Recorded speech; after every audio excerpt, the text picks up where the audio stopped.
What is going on, Bob McIntosh? Is that how I say it? McIntosh. McIntosh. Yeah, I it's the hidden A. All right. All right. What's up, man? So, everybody, this is the Investor Thrive Nation, the Payneless Flipping podcast, where we talk to investors about how they got started, where their first deal, and where they're at right now. Because the goal, Bob, just to let you know, the goal of the podcast is to let people know, even people that have made it, done tons of deals, they had to get started just like any new person needs to get started. And our goal is to make sure that their journey isn't as painful as mine was, maybe yours was. I know you lost $40,000 on your first deal, so it probably was a little bit painful. We want to take that out. Just a little bit. Just a little bit. Yeah. So that's the goal of the podcast. So I appreciate you coming on here, and let's dive right into who Bob McIntosh is and how he got his first deal and what happened and where you're at right now. So let's dive right in. Bob, tell us a little bit about yourself to get started. Yeah. So short version is I graduated college, had a little bit of money left over courtesy of my family, which I was very thankful for. And I didn't know what the heck to do with it. Right. It was about 10 grand. So nothing major, but enough to do something with. And I sat around for like a year or so, just kind of like analysis paralysis of what to do, and eventually bought a rental property. And to that day, I still own it. It's still a great property. Started cash flowing about $200 a month. This is back in 2008. And I was like, okay, cool. This is awesome. Well, if I want more of these, because I was like thinking, how do I get out of my job now? Right. And I was like, I'm gonna need a lot of rentals to make that happen. Right. So I was like, and I need more cash faster. So we decided to flip a house. And our first flip, to be real, I was a cocky 20-year-old who had read some books. And now, mind you, this is 2009, so it's like there's not really, training was sparse at that point in time. There was no podcast, there wasn't really even communities about this stuff per se. And I read a bunch of books and thought I knew everything, and went in and we lost about 40 grand on that first flip. Now I say it was not my money; it was my mostly my parents' money, and that was very painful, as you can say, because nothing like telling your parents, hey, we did this thing and I lost a bunch of your money. Yeah. But we figured it out from there, dialed in, and have done a lot more, made all that back on our second one and some more. So just started figuring it out from there. But yeah, no, the first one was it was tough. And of course, it was a very different market, right? It's 2009. Things were like actively going down. Like in the 8 months I held the property, I watched the value continue to decrease by like $1,000 a month, $2,000 a month, and you're just like, so very, very different time, and just. I didn't know what I didn't know. I mean, for example, I got a Wells Fargo 203K loan because I didn't know what hard money was. I don't even know if hard money was a thing back then. Maybe I'm sure it was, but right. There was just a lot of mistakes made just because of just unaware of how it really works and what it really takes. That was a rude awakening. To have that happen, we'll put it that way. Ooh. So, did you end up buying it from the MLS, from a wholesaler? How did you end up acquiring the deal? Yeah, so even then, wholesaling was barely a thing. So we got the deal off the MLS. Now, again, different times, right? At that point in time, I mean, like no joke, you could just sneeze and find a property. Like they were selling them. They used to call them REO tapes. I don't even know if like anyone remembers this, but it's like, hey, I got a list of 150 properties. You got to buy all of them, and they're just begging you to take them. It's like, hey, buy this tape for 60 cents on the dollar. Some of them will be winners, some of them maybe not so much, whatever. But yeah, I had an agent who was investor friendly. I use that term very loosely there because I think he was an agent just watching his income be eviscerated and said, well, this guy will buy something, make this guy will make a mistake. So we bought it from the MLS. It was a foreclosure property. And oh my God, because I did the 203K loan through Wells Fargo, it took 7 months for me to close the property. That's how long it took for me to buy the house, just because they kept like dicking around and like not getting things done. And of course, that's also at the same time, like the foreclosure wave was hitting. So they're just every day, there's like hundreds of houses that they're foreclosing on. So it was just a disaster. And so, it took forever. They almost bailed. The sellers almost bailed with us, but they were also like, well, at this point, what else do we do? This guy's willing to buy the house. Like, please just buy it. Just close. So why would it take so long for them to get their be able to close on it? Did they were they just like trying to qualify and make sure everything was good on your end, or? I to be honest, I don't know. I got to run around every time I called them, but here's what my gut tells me, because back at that point in time, I still had my full-time job. It was before I went full-time investing, and I used to hack banks for a living, so I was very aware of like what banks were doing and how they were working. Wow. And most of the banks at that point in time, what was happening was they were overwhelmed. They're watching three things happen, and it was kind of an interesting thing actually. So number one is they're watching their balance or their oh God, I'm spacing the name now, but their performing loan balance get eviscerated, which means people are not paying, so that's bad. Which simultaneously raises their insurance rate with the FDIC, so they can't charge you more, right? They can't say, oh hey, because we're bad at our job, we're going to charge you more for your loan, because people will go someplace else. And then they're having to cut staff, and all of that's going on at the same time that they're getting more and more and more houses that they're having to buy back because the loans aren't performing. And so I think people were just scrambling, trying to just stay afloat and figure it out. So it was just a bad combination of timing and all of that. And of course, like, again, if I had cash, or even, private money or hard money or something like that, I'm sure it would have been way faster, but you're at the mercy of the bank at that point in time. So. Wow. Sounds like a lot was going through. So, but you could have probably bailed if you wanted to, right? Like at that point, 7 months, you could just been like, forget this. Yeah, I could have, but like, I didn't know any better, right? This is my first flip. I was like, okay, like it was just a few miles from where I lived. I was just outside of New York City at that point in time. The property was in Kearny, New Jersey. And I was like, okay, cool. Like this seems like a good deal. Like the property needed some love. It wasn't like it was mostly, carpet, paint, flooring. It wasn't anything crazy. So it felt like a safe property for my first one to go into in terms of that. But yeah, and I just you didn't know any better, right? Like at that point in time, it's like, sure, I can go buy something else, but the point is, like, if I was doing it with a loan, I'm basically starting from zero again, back with another property that they're going to have to underwrite that one and all. So it just, of course, it was just like, hey, like it's one of those sunk costs, right? It's already invested. Just make it happen. Go forward. Get it done. And you ended up selling it at that loss. Did you know what the loss was when you sold it, or did you find that out after when you got, No, yeah, we knew. So the hard part, well, this is what happened to us, and actually this is an interesting story. Yeah.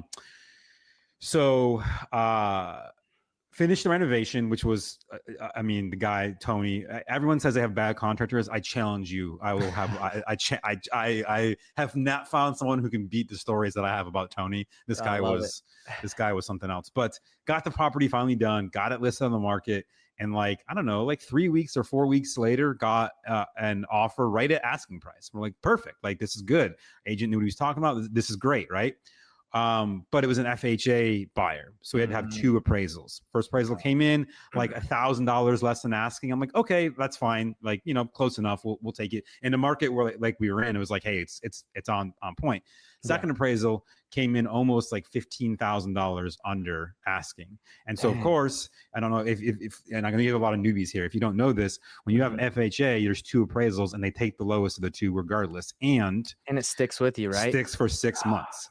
Now, here's the kicker.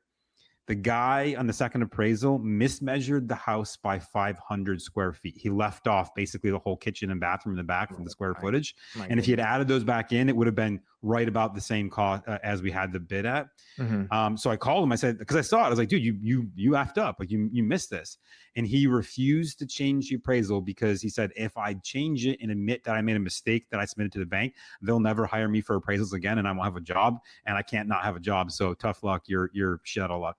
Wow. And I told the bank, I was like, look, you can see it's wrong here. It's right here. Go to the town documents. Like everything else matches except for this guy's appraisal. And they said, well, the appraisal's the appraisal. We can't change it. That's policy because it's it was a I don't know, Bank of America or something like that. So and so then the buyers bailed because they like, we don't have an extra 10 or 15 grand or whatever it was to close. And so so we said, all right, screw it.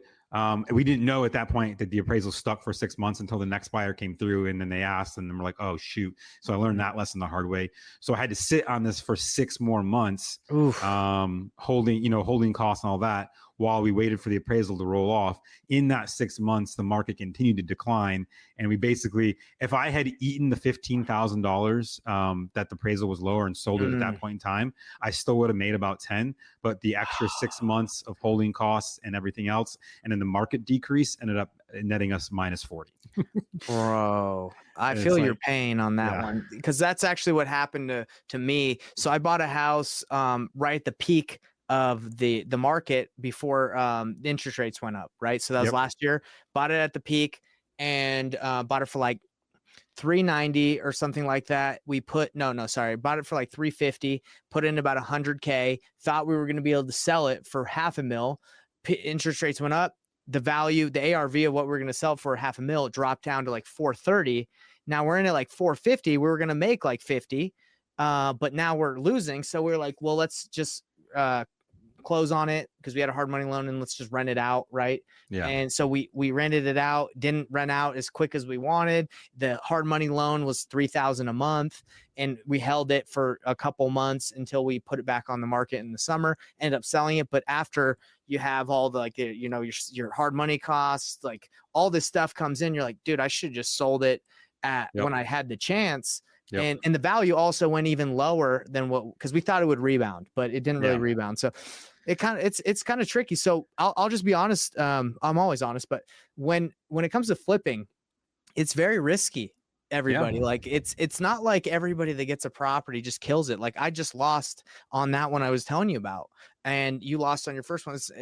And I would say, if anyone that's in real estate for a long time, I've heard a lot of people say like, I've never lost money on a property. I'm like, I don't trust it. I don't believe you. Either you're lying, or you've done some shady things, or you're not pushing yourself to grow at the pace you want to, right? Like I know a guy's like, I never lost. He's like, but he does one property a year. It's like, okay, like, he can cherry pick the best one. So that's sure. But like if you haven't lost on at least one deal, and like for us, that's why, we actually stopped flipping in 2017 because I remember, I guess it was a little after that, but we stopped actively buying to flip in 2017 because I remember we looked at, it's like, all right, we bought 17. This is in 2018. I was like, we bought 17 houses last year. We made, previously our numbers were averaging about 25,000 per house. It's in the Buffalo, New York market is where we ended up going. And we'd be done in about 6 months per house. So I was like, okay, this is good. Like we're usually all in for about 100 to 150, making 25 in and out in 6 months. 2017, we were taking 9 months and making about 12,000 a house. And I said, whoa, hang on a second. Like, why? Like at a certain point, and it's not the scary way. Like if you're flipping, great. Like just understand it. Like you got to know your numbers and you've got to manage your risk and your cash flow as much as possible, or you can find yourself in a bad position real quick. Yeah, of course. And that's why we bring this up, because this podcast is for people to make, learn from experiences and not make bad decisions. And another thing that a lot of people do is they'll buy like a rental too soon, and they won't take into account like vacancy, maintenance, all that stuff, and they'll get in trouble too. I think a lot of people have benefited from the book, what's it called? Rich Dad, Poor Dad, where he tells you to go get a rental. But a lot of people have got crushed too from like getting a rental way too soon. Something bad happens, and then they're like, I actually got to sell this thing because I can't make the payments. And, there's a lot of things. What scares me right now is in that space, because I see this happening everywhere right now. And it's all these people doing subject to deals. And I'm not going to bang on subject to because it's a great process. Dude, but I was just in a Facebook group, and the guy's like, yeah, I'm buying this house at like 120% ARV because the loan's like 2.9% or something like that.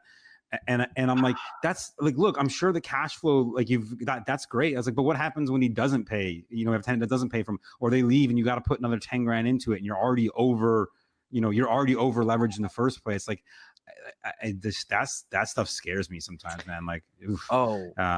Yeah. I'm right there with you. I'm not like all about this subject to train, like getting on board or whatever. I mean, I like the idea, but don't get me wrong, it's there, but don't buy stupidly just because the rate is good. That's I think the thing that in my opinion is a mistake I see a lot of newbies making, is they think just because the rate's really low compared to what it is now, that it's a good deal. And it's like, no, a good deal is still got to be below market for you to make sense, or at the very least at market rate. It depends, right? Like I buy in Buffalo, like most of our deals in Buffalo Buffalo, I'm usually around 90 or 95% LTV. But here's the which for most people would be like, whoa, that's kind of crazy. But my cash flow is good, right? Like, so like the cash, like we just closed on an 8-unit property for $230,000. It nets almost, well, it currently nets $5,000 a month. When we get it up to market rent, it'll be about $6,000 a month. So $6,000 and it's worth probably about 240, 245. So I'm a very high LTV, but the fact is there's $5,000 currently coming in a month that, more than covers. I can lose almost half the rent and still be okay. So you got to look at those things too. It depends on your market too, right? Like a lot of these markets where they're buying at these things, they don't really cash flow. Like in Salt Lake City, Utah, it's extremely difficult to cash flow because it's expensive here and the rents aren't very high. So if you're just buying something because it's got a low rate, that's not a good idea. It's very scary. I'll tell you from my experience with Subject 2 and like creative is like, even if it sounds good on paper and it looks good, like there's a lot that can go wrong. The seller could be like, change their mind. They could just be like, I'm going to call the bank because I don't feel comfortable doing this. And they can just screw things up. Like, I wouldn't be able to sleep good at night if I had like 10 to 50, like, or 100 or even 1,000 Subject 2 deals. You never know what the seller, if they just, I honestly think like in the long, like as things get shadier, people like will come up with courses on like how to like screw the people that you sold your houses to on terms. Because I feel like you could really do that. You could just be like, hey, I didn't understand. And anyway, I don't know. You can do it the right way, but look, it is very risky. So 100%. So everybody that's listening, they're like, dang, real estate sucks. No, but like I will say, right, like we've been talking about some bad aspects, but look, I mean, I've been doing real estate since 2008. It's also enabled me to quit my job, start a marketing agency helping investors, be able to have time and location and financial freedom. So it's not all roses. It's not all thorns. If you do it the right way, you should have more roses than thorns. And it's never going to be all roses, right? If you don't have a couple of thorns, and you're not pushing yourself hard enough, or you're not pushing the envelope hard enough, and that's okay. Like on the whole, as long as you still win more than you lose, then that's good. No, I agree with you, and I think it's good to be real with everyone. Just let them know, like, hey, real estate is a great way to make a living and to obtain that financial freedom and build the life you want. But anything that's worth it also requires hard work. And I think a lot of people with all social media and people just sharing their wins all the time, they think it's just super easy. But we're here to let you know that like, yes, it can help you and you can really do well, but you have to be prepared and don't just jump in and buy your first flip without even knowing how to run numbers, right? You really got to understand, okay, what am I going to make on this flip?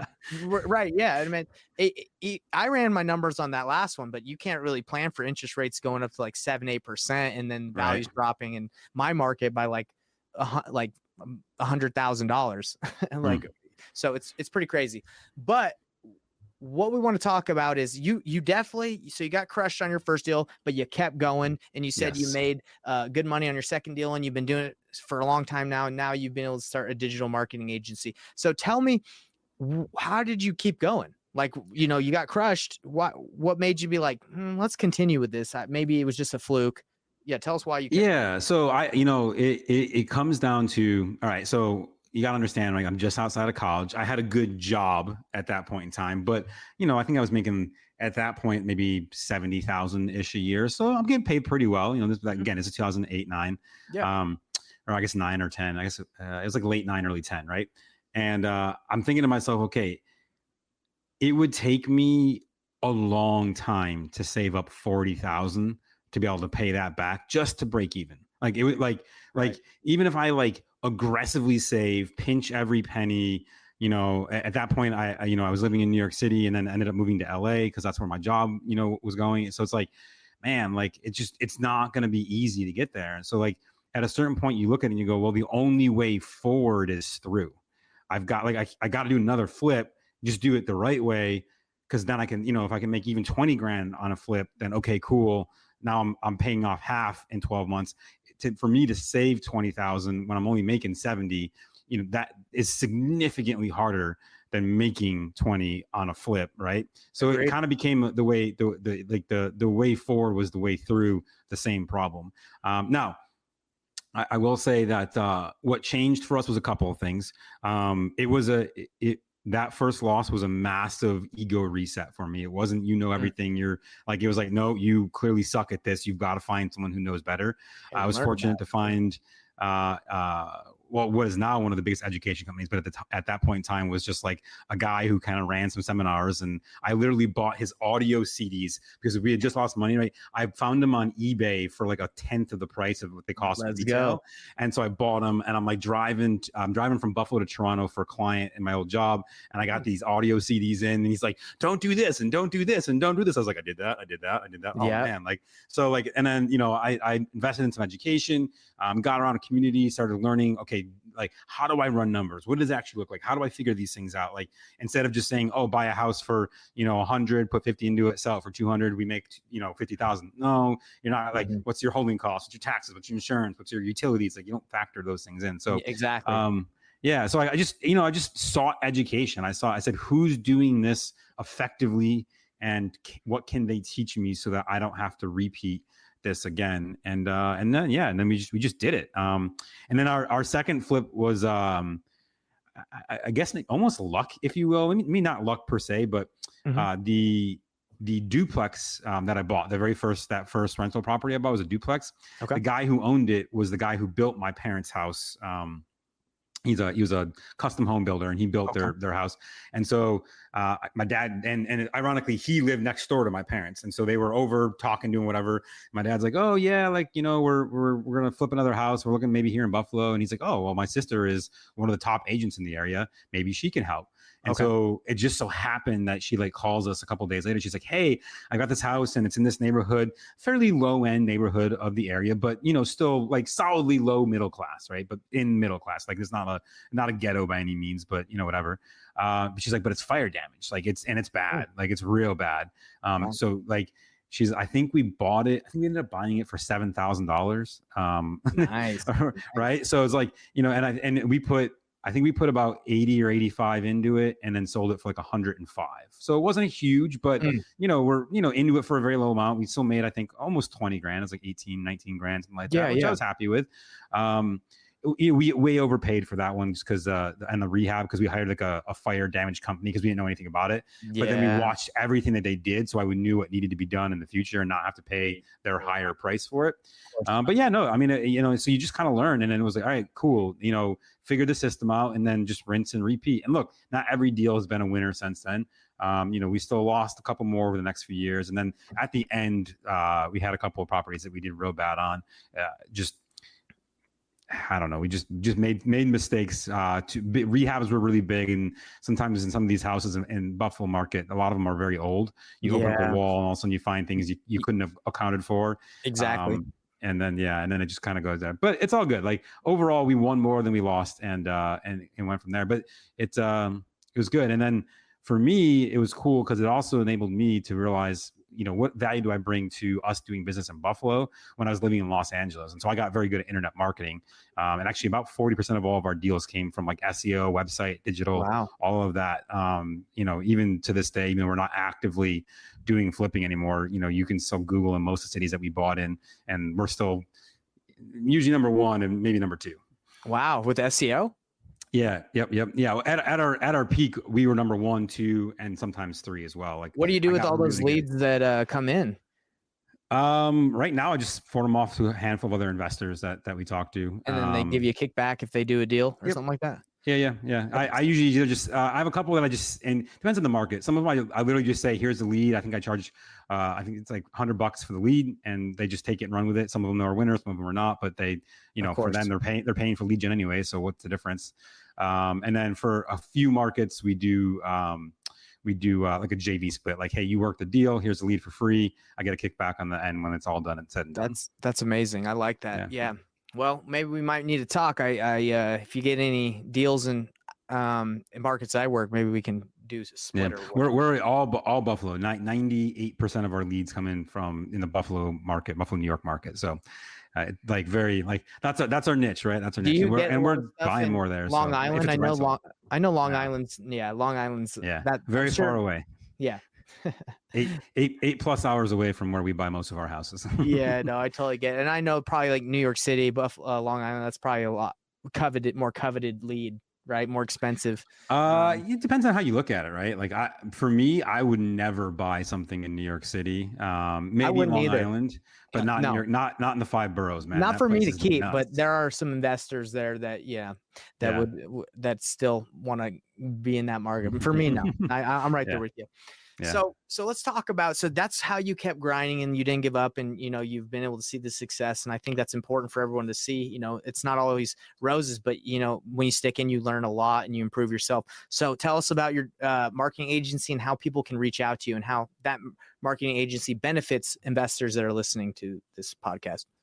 Yeah. So what ended up happening was because we did so good at that, I got invited to build many of the large education platforms out there. Their training on how to do internet marketing is based off of what we built in Buffalo.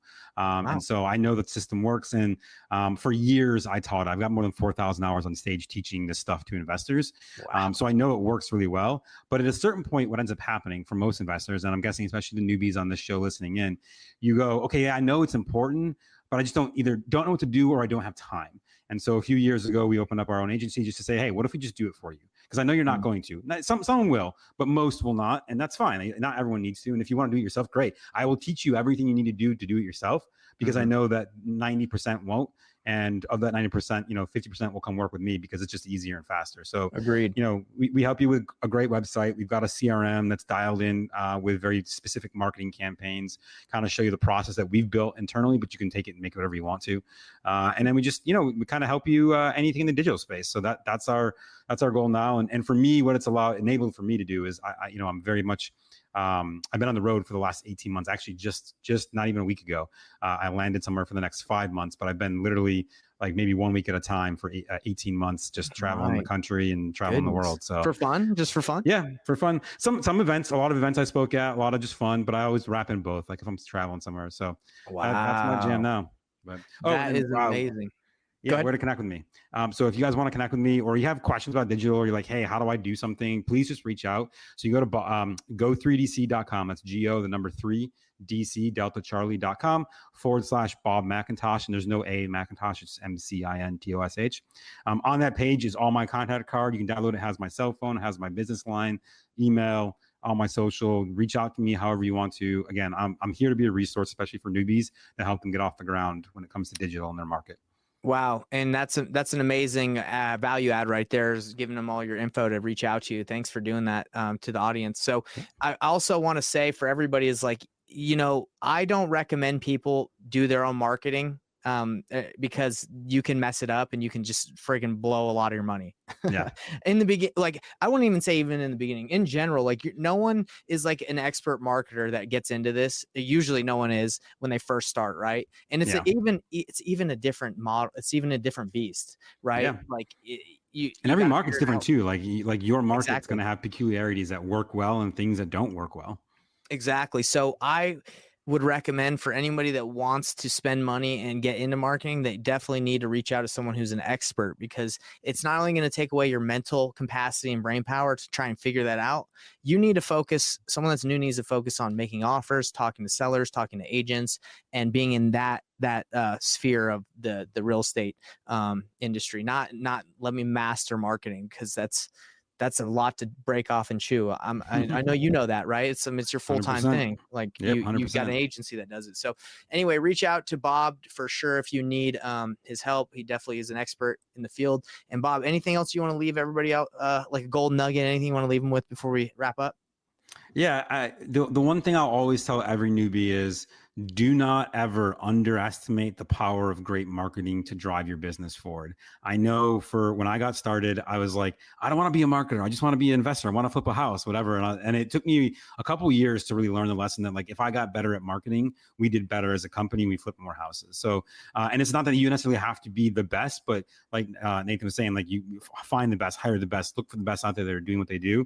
But if you master marketing, whether it be by hiring the right person or by becoming a master yourself, either way, your business will move forward, and it becomes a lot easier to get to whatever your end goal is, wherever you're trying to get to, whether it be a dollar figure, a time figure, a number of like rentals or properties or whatever. It's easier when you have great marketing. So focus on that first. It's so important. It's so important. All right, everybody. Well, this has been the Payneless Flipping podcast. Thanks for tuning in, Investor Thrive Nation, and we'll see you on the next one. Later, everybody.